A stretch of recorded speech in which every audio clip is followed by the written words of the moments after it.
Hey guys, welcome back to Rugby For Days. I'm Stefan and this is Daniel. This is going to be part 2 of our Super Rugby recap video, and this will also be the second week. So we already did the first one. You can check it out in the link in the description below. It will also be on that video as well. But let's jump into this one. Yeah. Let's go. So obviously we cut off last with the Chiefs Crusaders, and now we're going over to the Blues Waratahs, and the Blues beating out the Waratahs 32-12. So 20-point margin, which is massive. Yes. Quite massive. Yes, it was quite a good game. I think we also said it in the first video, but I'm going to say it again in this one. The Tars not playing that well. Yeah. Very excited to see them against the Brumbies in their derby. But Yeah. in this game, I think the Blues dominating in the last 10 minutes. I mean, the Tars didn't want to play. Well, that was what I felt. I felt they didn't want to play. Things just going right for the Blues in that stage. Yeah, But you have to feel for the Waratahs because they're not a bad side. No, quality players. Yeah, quality players. Hooper coming to mind, and it's bad to see someone like Hooper suffering in a side where he's the only one doing something. Beale is there, but he's not sparking. It doesn't seem like they want to make a step up. There was always the Waratahs. We're playing the Waratahs.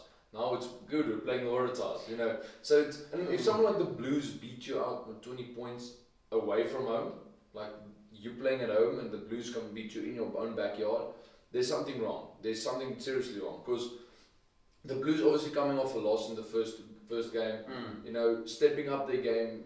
It's good. He goes to Patrick, the captain, Tuplote. He stepped up what was going on in the Blues camp. Obviously, someone like Joe Merchant, an experienced player for England, well, playing in England, Harlequins player. It's good to bring someone in and change the game. And you want someone like the Waratahs to step up, and because they had Will Skelton way back then, they had Bernard Foley, they had this world-class backline and forwards, and now they're just the Waratahs. Now they're not. I do agree with you there, because if you go back to the team you just mentioned, I mean, Skelton was amazing. Who was the hooker again? The Brace, Olatu. No, it's not Olatu. So something like that. Well, I'll get to that now. Bernard Foley, of course. Then Beale, Israel Folau. Controversial, but still a great player. I mean, they had such a quality team, but they're not that team anymore. Yeah. And I just actually wanted to point that out. You said now that you should feel for the Waratahs because Hooper is the only guy who wants to play. That's true. That is true, and that's why they won't do anything this season. I'm gonna call it now. If you're a Waratahs supporter, I'm so sorry I'm offending your team, but they're not gonna do anything. I would be shocked if they come out next week and they play to the best of their abilities. I would be completely shocked because they're not that quality team anymore. They have good players, but they don't fit as a unit. That's where I think the Brumbies are playing much better. So that's, I'm looking at the squad. My opinion. I'm looking at the squad and Curly Beale, then Carmichael Hunt. Now this is the same as Israel Folau, like moving from rugby league to rugby union, and he just did nothing. Like he was hyped up to play Australia, to be the best next thing after Folau, and he just did nothing. Yes. Like so they try to fill it with the wrong stuff. Like they're trying the wrong things, and if they don't do anything, I wouldn't be surprised if they do something well done for them. But I don't expect them to beat any big teams by that big margin. And I'm sorry, because Mike Looper deserves better. Yes, sure. agreed. Yeah, so Lions Reds next game. The Lions beating the Reds 27-20. Now this was a good game because the Lions had to come back. After a disappointing tour to Jaguares last week. And it seems that the Lions are stepping up the game, because I saw a video of Swayze de Brain talking about how they manage their players and where they position them, and obviously that was his insets to the Lions when he coached there. Yes. And it was quite good to see that the Lions is playing the Lions rugby again. Yes, I think it was a good game, but I think they were caught napping for a bit. No, I mean that's just one thing I actually wanted to say. I also made this comment of video to Daniel that a couple of years ago, like everyone was shouting for the Lions, even if you are a Cheetah supporter. It doesn't matter because you just want the Lions to play well, and except they did. For the they represented, except for the they represented South Africa in the Super Rugby final, because of course if your team doesn't go through, you're gonna support one of your nation's teams. Yeah. And they went and they lost here against Crusaders, and they went and they lost there as well. But everyone supported the Lions. They wanted them to win. Yeah. And this game felt actually a bit of a disgrace against what they built a couple of years ago, because they were caught napping. They got the W. Don't get me wrong. A W is a W. But the coaches I played under, yes, I didn't matter. It doesn't matter if you get a W. Yeah. He's gonna. It's how you got the W. Is how you got the W. Did you play to the best of your abilities or not? And I don't feel they did. And that's why I just want to point that out. If they want to compete, I mean, they're playing the Stormers this weekend. Yeah. The Stormers played very well the last 2 weeks. Yeah. They shut out the defense. We're gonna get to that game as well now. But that's good. That's okay, Daniel. That's okay. I'll get tissues now. So, and I think they'll need to step up against the likes of the Stormers. Not saying that the Stormers are the best thing, coming out of the Western Cape. They are, but not like that. They need to step up, because I think the Reds caught them napping in their backyard. It's not even in Australia. Yeah, the thing is that the Lions is still an experienced team, because they had a lot of shopping, they lost a lot of players, which is a great thing. If you contrast it to some like we just spoke about the Waratahs, because they still don't have experience, but they're not using it. The Lions is not they're not gonna die. They're not gonna die wondering. They will attack you. They will. But the thing is with inexperience is, when do I attack? When do I just maintain my tempo? Yes. So That's a good point. What I'm getting from what you're saying, because you saw more of the game than I did actually. So is that they played, and then they would just drop the tempo suddenly. Yes.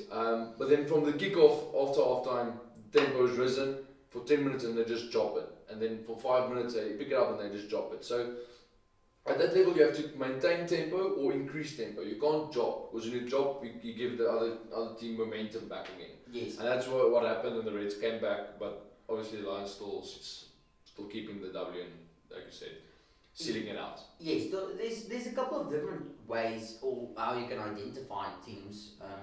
In my opinion, since I've been watching rugby, I mean, the last 10 minutes is the most crucial for the Bulls. That's that for me, like not a Bulls supporter. It was always like, you can't give them the last 10 minutes, because they're going to score 3 tries and then we're going to lose. Okay?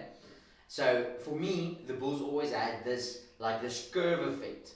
They don't always start out the best, but the last 10 minutes they're going to perform very well. I mean, you have to be there. For me, I was always scared the last 10 minutes. What you just described was almost like a plateau effect, like steps, what the Lions are doing. So they play very well for 10 minutes, then they plateau for 10 minutes, giving the other team the time to rise up to that tempo, maybe even hitting them at that tempo, and then they need to rise again for that 10 minutes to stay on it. I mean, that's difficult. That's very difficult, because you will always be caught out on that system if you play a quality team. Like the Crusaders or the Chiefs. Or yes, I'm not even talking about them. I mean, Crusaders are like just playing tempo at an incline of 90 or whatever, 45. But yes, I just wanted to actually say that I really hope the Lions will step up their game for that reason, and it shouldn't be like that. Because, yes, it just shouldn't if they're not going to compete for. Okay, but Lions are still one of the strong unions in South Africa, and we back them to go further as well. Then moving on to the game that broke my heart, the Stormers beating the Bulls 13-0. Now, firstly, hats off to the Stormers for keeping out 2 weeks in a row 0 points. Yeah, that's well done. That clean sheet. Clean sheet. That's very well done. And obviously, being a Bulls supporter, I was furious in this game. But definitely the Stormers. Interesting. I want to mention is that the Bulls didn't play a tempo at all. Like, they were poorly in tempo. There was no tempo. The bad thing about the Stormers is they matched the Bulls' tempo. They didn't dominate the game. Yes. And that is the one worry I have about the Stormers. But still, keeping out 2 teams, quality teams, in 2 weeks is well done. Yes. And still scoring tries, good tries. I mean, Sinatla's try was very well done. I just worry about the tempo that they match to the Bulls' tempo, and not playing their own tempo. I like what you said there, because again, like we just said about the tempos, or I was trying to describe it, is that the Stormers can play very well if there's a good team with a tempo against them. It's like if we're playing a type of sport and you play very well, I need to increase myself to play very well against you, but I don't bring the tempo.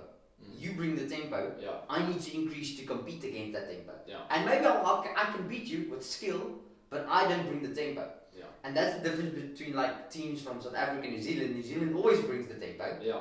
They set the tone. They set the tone. For me, England is bringing down tempo because that's how they want to play. Yeah.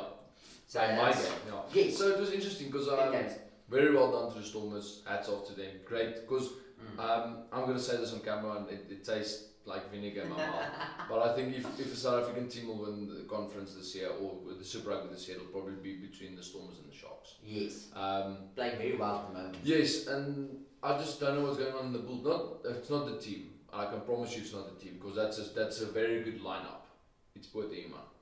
And I'm going to say that and read my blog to find out why. So, yeah, I'm going to move along. We're going to hammer on this game. Deep stuff. So the Jaguars and the Hurricanes, obviously this was a great game, 23-26. Yes. The Hurricanes edging it out. No, the Jaguars actually just got off to a flying start. Graham dived over, scored. Yes. You know, so it's a nice thing to see the Jaguars playing in full flight, and then just the Hurricanes just coming back. I mean, Jordy Barrett had a great game, and you can't stop someone in full flight. You can't stop we've seen you can't stop a Barrett at full flight. Yes. No, that's true. I think the Jaguares actually slipped it up then in the second half. Yeah, they missed their captain, Pablo Mateo, playing. You know, it's always a big loss for someone that big, for someone that big quality. I just want to reconfirm who scored quickly. So, Creevy dived over and obviously scored just the last try for the Jaguars to make them 23, and then Alex Fidel scored in the 71st minute, converted obviously, and then Jackson, Gordon, Bishop, Fletcher Smith converted the last try with Jamie Booth scored in the 78th minute. You know, that turns our game around. 14 points, 10 minutes, that turns our game around. And it's just crazy to see how that manages to happen. Still in Super Rugby at this quality. Yes. But not much to say about this game. We don't actually... No. Difficult to watch that time in the morning, Sunday morning. So, not that much to say. What do you want to add to this game? Yes, I need to say that the Jaguares is just playing like they used to play. They played very well last year, of course, contending for in the final against the Crusaders. Unfortunately, losing to the Crusaders, but I don't think they're gonna make a dent in this year. We'll see. You also said off camera about their captain, which is going to be a struggle for them. I mean, Pablo is a player and a half. I mean, to have him out of the team is really bad. But that's all from my side to note, actually. Yeah. Anything else? No. Just remember that Super Bowl is still running. Yes. I think round 3 will probably be the last round you can join to make up a deficit. Yes, it's going to be so difficult. This will be your last chance. Just join. Remember, there is great prize up for grabs. Get your friends to join. Much appreciated. And then please remember to like this video. It helps us a lot. And comment down below if you guys think you want to add something, disagree with something. We don't really mind. We want to interact with you guys. Remember, we're on Twitter, Facebook, and we have a blog post running as well. So keep your eye on that. Awesome. And that's all from our side. We'll see you in the next one. Cheers, guys.